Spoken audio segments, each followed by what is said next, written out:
So we got lightning going on here.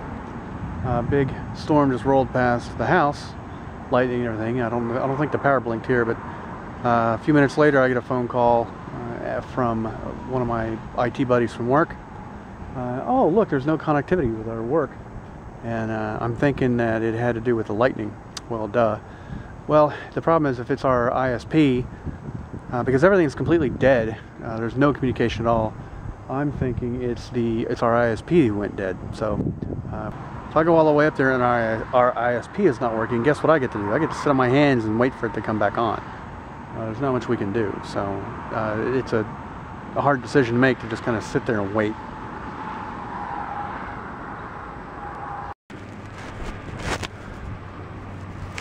What a difference a day can make, huh? So last night, sure enough, the whole internet's dead at work. We can't get our web page up. We can't get anything to work. We asked a guy to run over there and take a look at the place. He gets there and he's like, you know, the AC's running, the electricity looks fine, just can't get out on the internet.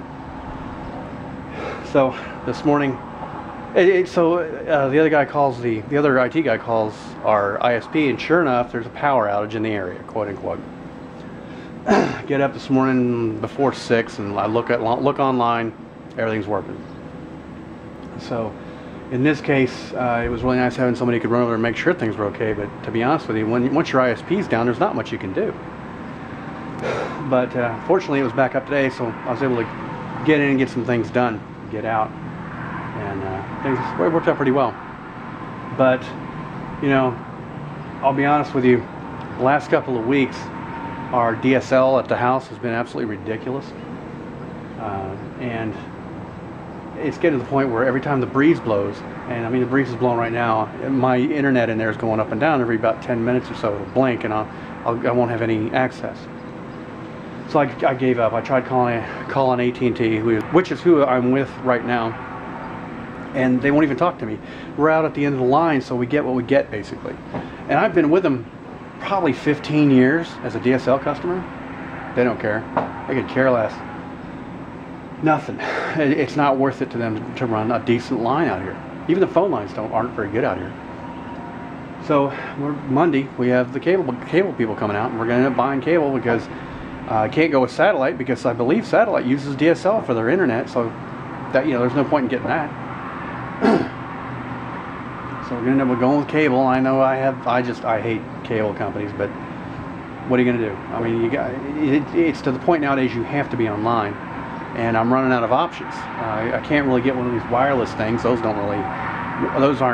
end up costing you a lot more in the long run, and they're putting caps on all of them now because they're having so many people get on their networks that they can't keep up with it.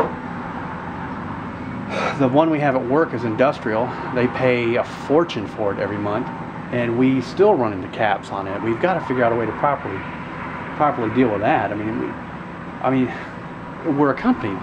With a company, it's 10 times more important to have the internet up and running all the time. But I got to pay bills at the house, and to do it, I've got to be online. Everything I do nowadays is online. It's like having an address anymore. I mean, I've got the address thing sitting over there. I've got to have an address to get anything done, and now you got to have an internet address as well. So it's a necessity nowadays, and the price of it, they know it's a necessity, and the price of it's going up, not down.